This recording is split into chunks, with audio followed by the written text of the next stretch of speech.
النادي الافريقي والترجي الرياضي التونسي. اجواء كبيره باش تكتشفوها وتراو فيها حاليا في ملعب 7 نوفمبر برادس. كل جمهور حضر طريقه خاصه لحضور هذا اللقاء، لقاء الأجوار واللي يلقب بالدربي. ودائما معنا تشوفوا كل شيء مباشرة بتبع اللاعبين في أروقة وكواليس حجرة ملابس ملعب 7 نوفمبر برادس.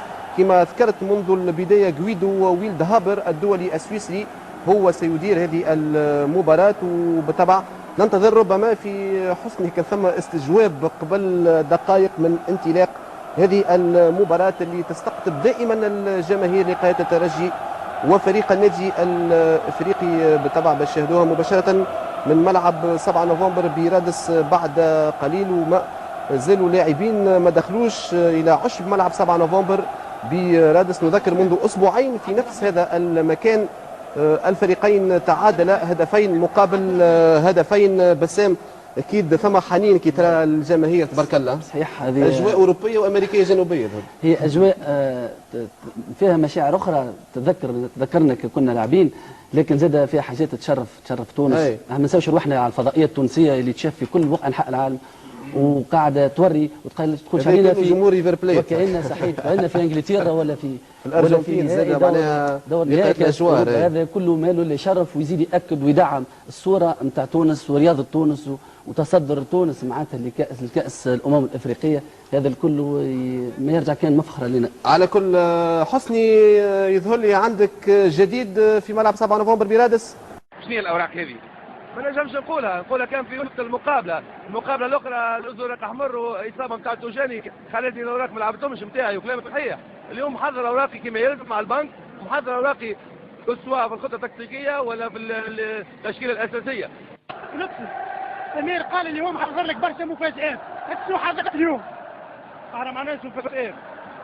الراجل ما يحب حتى شيء اللي عندنا باش نحطوه في الميدان وان شاء الله ربي نستنى نربحوا الماتش الثاني. شنو تنتظر الاوراق اللي باش يلعبهم سمير اليوم خبيهم؟ والله انا ما نعرفش ثم اوراق في الكارته، اما الملعب ما فيش اوراق فيه ملاعبيه وثم كوره. لطفي جبارة عبد الرحمن مشكور لبى دعوة على الفضائية السبعة. لطفي لقاء كاس يختلف عن لقاء البطولة. الكاس اليوم لازم يخرج فيه واحد من الفريقين يكون متصرف، هذاك الفرق بينه وبين البطولة. ضغط كبير ظهر على الفريقين، على الترجي وعلى الافريقي. والله ضغط مازلنا توا 15 يوم التالي كنا في الضغط هذايا، بعد 15 يوم رجعنا نفس الوضعيه، نفس الحماس، نفس الببليك. ماتش كبير، دربي كبير، ان شاء الله نكونوا منتصرين وكو. بعد التعادل مع قفصه يوم الخميس اصبحت مباراه لانقاذ الموسم بالنسبه للترجي وما زلت رابط الابطال طبيعي. هي احنا رزماو تو مترشحين في كاس افريقيا. بالنسبه للبطوله عارفين احنا عندنا مده هي صعيبه شويه، الليتوال ماخذ افونس على الجمعيه الكل. احنا قاعد لنا تو الكاس وحاطين عليه ونزيو عليه وان شاء الله نهزوه كو. يعطيك الصحه سي لطفي. نرجع لك الخط عبد الرحمن، ولا يبدو لي نجموا نمشيو لزميل خليفه جبالي. شكرا لك حسني. الحي والمباشر. حسني شكرا لك. نمد الكلمه الى خليفه جبالي ومتابعه طيبه للشوط الاول. النادي الافريقي ترجي ملعب 7 نوفمبر برادس. خليفه. شكرا عبد الرحمن لك ولمحللين بسام ماري وعبد المجيد الجوبانتيني. سيداتي انساتي سادتي اوفياء القناه الفضائيه تونس 7 حيثما كنتم داخل حدود الوطن او خارجه، السلام عليكم ورحمه الله تعالى وبركاته. ننقل لكم فيما يلي فعاليات الدور نصف النهائي الثاني لكأس تونس لكرة القدم نسخة 2004-2005 بين الترجي الرياضي التونسي والنادي الافريقي في ديربي جديد هو ال15 على مستوى منافسات الكأس.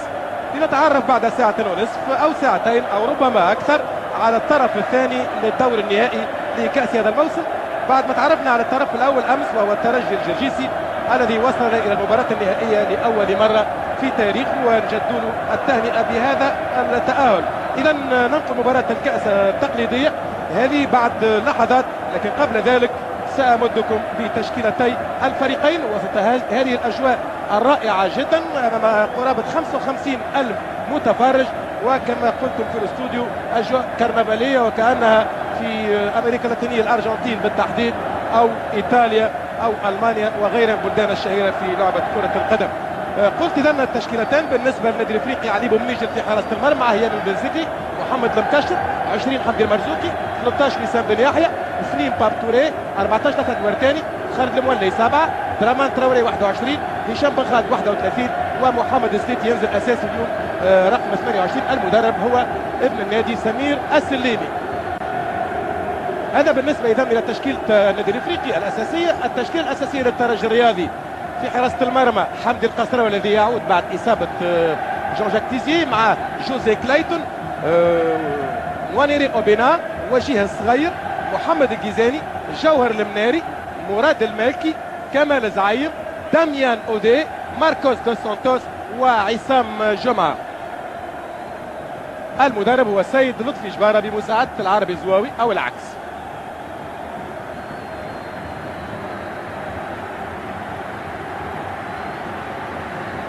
هذان التشكيلتان الاساسيتان للقاء اليوم الذي سينطلق بعد لحظات من الان. وامامنا بنك احتياطي النادي الافريقي يتركب من خالد عزيز كحارس احتياطي، اسامه سلامي، ماهر زيتون، نبيل المساوي، وليد الهجري، شكري الزعلاني، ومحمد الحاج علي.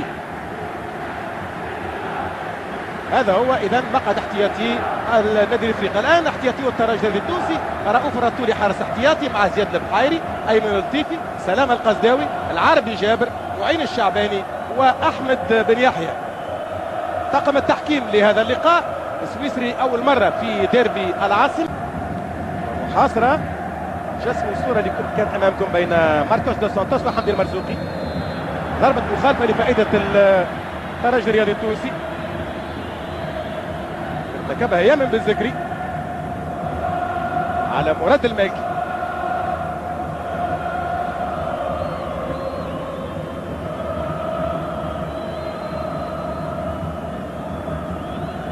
جوزي كلايتون يستعد لتنفيذ ضربة المخالفة. موقع يحبطه هو شخصيا كلاعب يساري. مراد المالكي يرفع كرة، والهدف الأول بالفعل. إذن الهدف الأول معين الشعباني، هذا الذي دخل منذ دقائق قليلة، دخل منذ 3 دقائق فقط. إذن ماركوس دوس سانتوس. إذن ضربة مخالفة كانت عرضية من مراد المالكي، وصعود من ماركوس دوس سانتوس يتمكن من تحقيق الهدف الأول في هذا اللقاء بفائدة الترجي الرياضي التونسي. وفرحة جماهير الترجي الرياضي التونسي بهذا الهدف. الكرات الثابتة هي سلاح كبير. هاي الإعادة. إذن الهدف الأول إعادة من زاوية أخرى. وطبعا رغم المحاصرة ماركوس دوس سانتوس يتمكن من ملامسة الراس قوية صعبة على الحارس علي بومنيجي. وفرحة مقعد احتياطي الترجي الرياضي التونسي. كانت الكرة من هشام بن خالد. حمدي القصراوي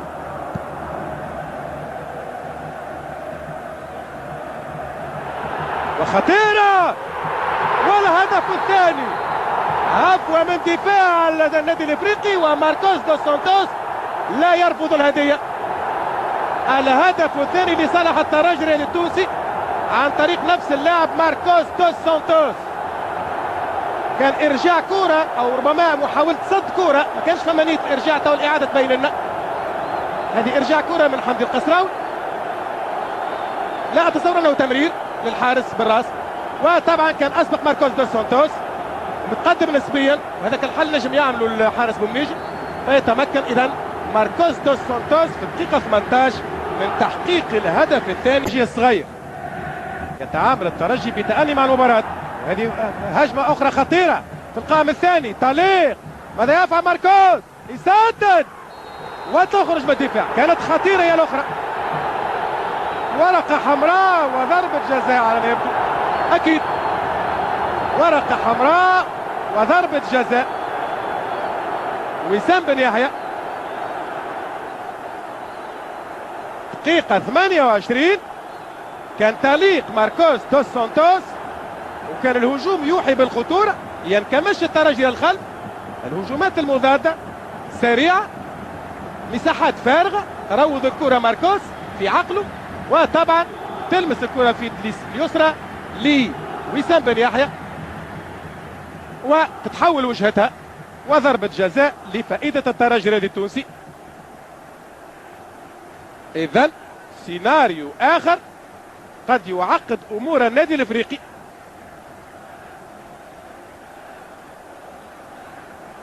دائما غير المنتظر وغير المتوقع يحدث في مباريات الديربي.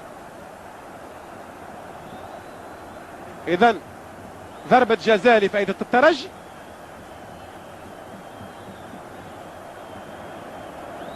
وكمال زعيم في التنفيذ.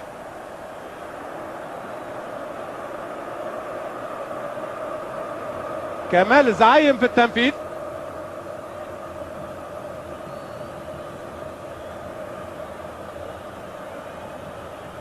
كمال زعيم يستعد يقدم ويسجل. هذا هدف الثالث لفائدة الترجي الرياضي التونسي عن طريق كمال زعيم بضربة جزاء في الدقيقة 30، يعني بمعدل هدف في كل 10 دقائق. كمال زعيم أمامنا يعبر على فرحته بتسجيل الهدف الثالث بضربة جزاء كان وراءها وسام بن يحيى، اللي ربما هذاك هو الحل اللي نجم يكون عند هذا الشاب.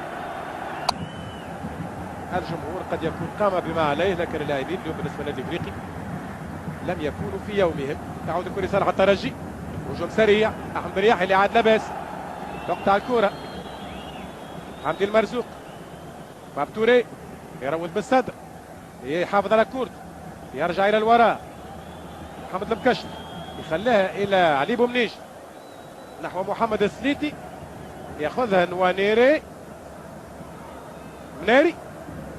مناري سكمانية في وسط ميدان الترجي الرياضي يا جوهر المناري. عاد الكون، الهجوم المعاكس، ماكي الى بن يحيى، خطير، البحيري، تسديد بالقدم مرة ثانية، هدف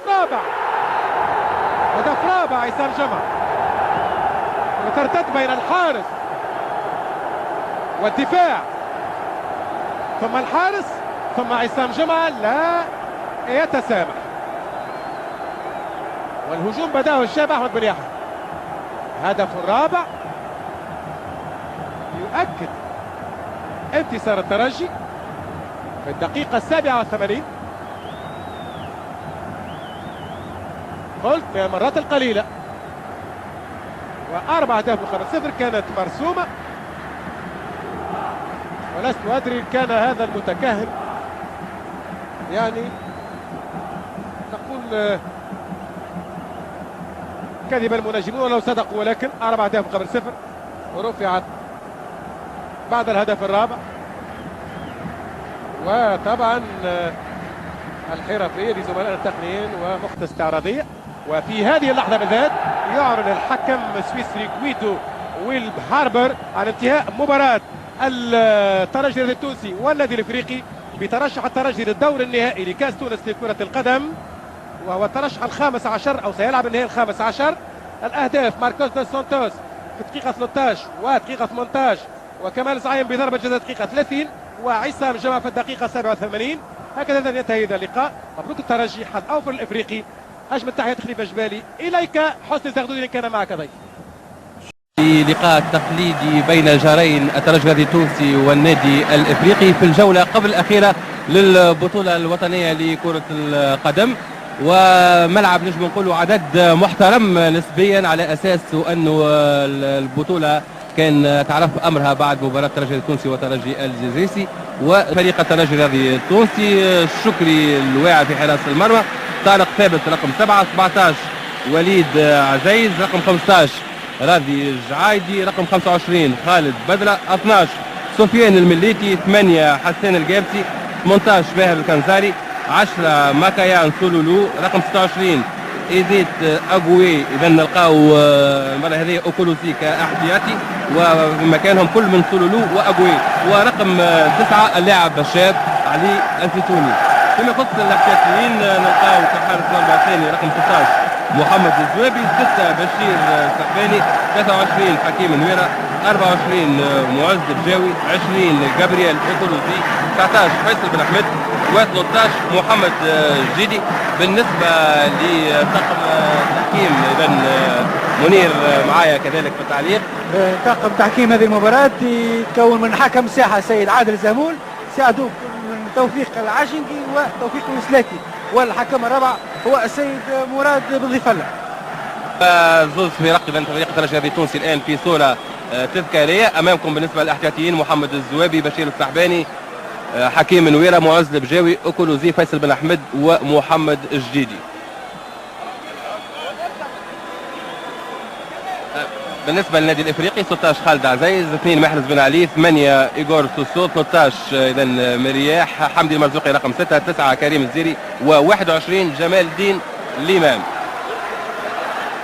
بالنسبه للالقاب، بالنسبه للنادي الافريقي كاس الكؤوس المغاربيه كانت حصل عليها مره في ديسمبر 70، كاس الابطال المغاربيه 3 في جانفي 74 وسبتمبر 74 واكتوبر 75، كاس الابطال الافريقيه واحده كانت ديسمبر 91، كاس افريقيا واحده في جانفي 93، وكاس الكؤوس العربيه واحده في اكتوبر 95، وكاس الابطال العربيه واحده في نوفمبر 97.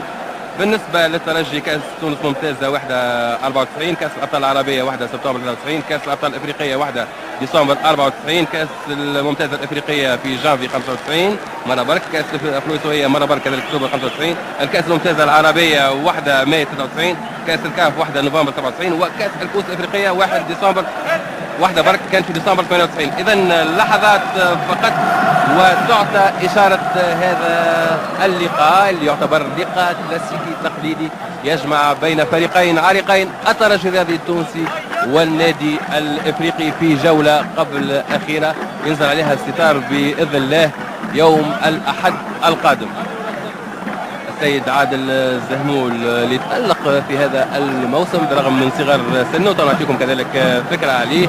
أهدت له هذه المقابلة الهامة وقعد من جولة أخرى قاعد يشرف في التحكيم التونسي، ونتمناه هذا اللقاء كغيره من اللقاءات يدور دائما ابدا في كنف الروح الرياضية. ونعرفوا الزوز فرق ما عندهمش ضغط مسلط عليهم سواء بالنسبة للترجي أو بالنسبة للنادي الإفريقي، أكيد أن الفرجة باش تكون مضمونة في هذا اللقاء. بطبيعة الحال ثم سمعة بين فريقين من حيث النتيجة لا أكثر ولا أقل. وفي هذه اللحظة بالذات إذا السيد عادل زهمول يعطي إشارة انطلاق هذه المباراة. منير ترجع وليد عزيز ومعه نزولولو وعزيز ونزولولو، وترجع من جديد إلى فرصة، والهدف الأول أقوي، الهدف الأول في الدقيقة 20 الدخول أقوي. من افتتاح النتيجة أو أمامكم أن تتغير النتيجة وتصبح في الدقيقة 20. أو شوف أقوي يهرب على صبري جبل وبمقدمة الرجل بالرغم من المحاولة اليأسة اللي كانت من الحارس خالد فاضل. شوفوا أقوي بين 3 مدافعين وبمقدمة الرجل يتمكن من افتتاح النتيجة لفائدة الترجي التونسي، وتتغير النتيجة وتصبح هدف مقابل 0.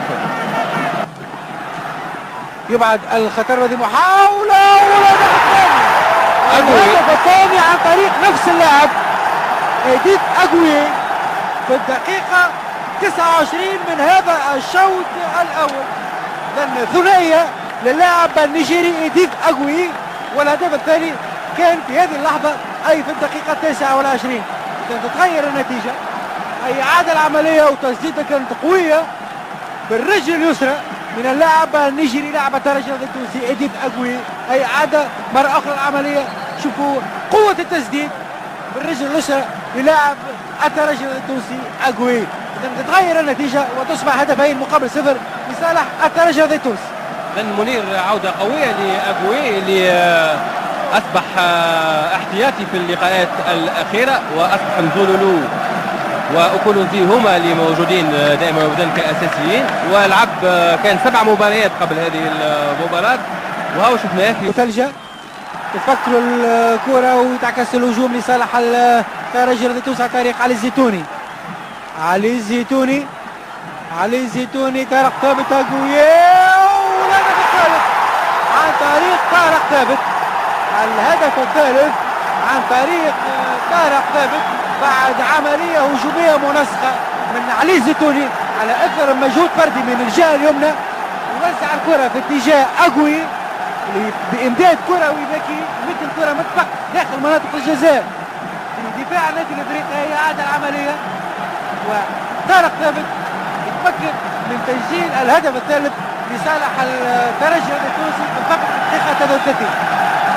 دقيقة 33 وثلاث أهداف. هاي الإعادة شوفوا أبوي يمرر الكرة طارق ثابت، وطارق ثابت بالرجل اليسرى يتمكن بالرغم تقدم الحارس خالد عزيز يرفع به الكرة ويكون الهدف الثالث في الدقيقة 33. نجم نقولوا نتيجة عريضة لفريق الترجي التونسي في هذه المباراة. أكيد أن محور دفاع فريق النادي الإفريقي ثم مرتبك، ربما كما اللاعب المرزوقي كان ربما يدخل ليعزز أكثر. على كل حال ما هو موجود الآن ثم سهولة في اختراق الدفاع. شفنا كيفاش علي الزيتوني اللي هو أصغر لاعب في الفريق وفي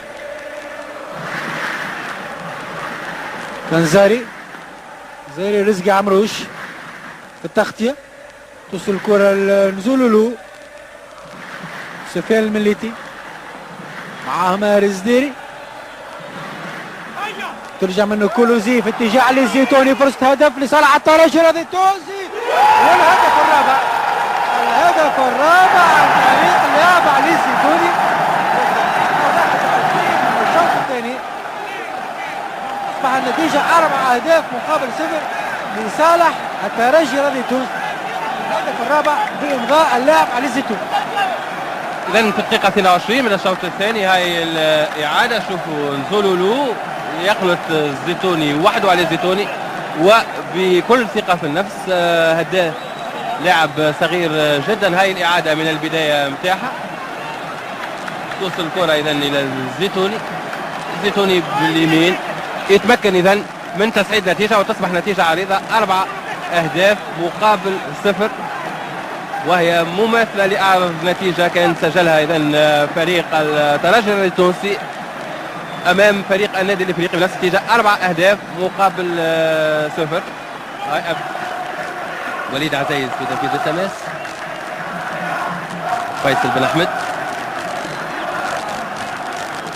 خالد بدر،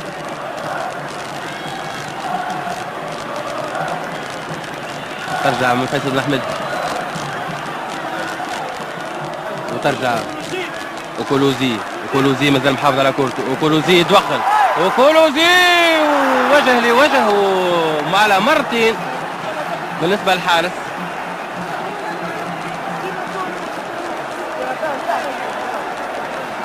هاو امامنا شوفوا كيفاش يدخل ما بين زوج مدافعين ما بين رزقي عمروش وعزيز ووجه لوجه، والحارس على مرتين شدها ثم تجيب ركنيه.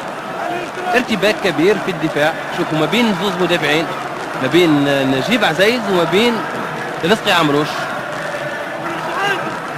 فقط.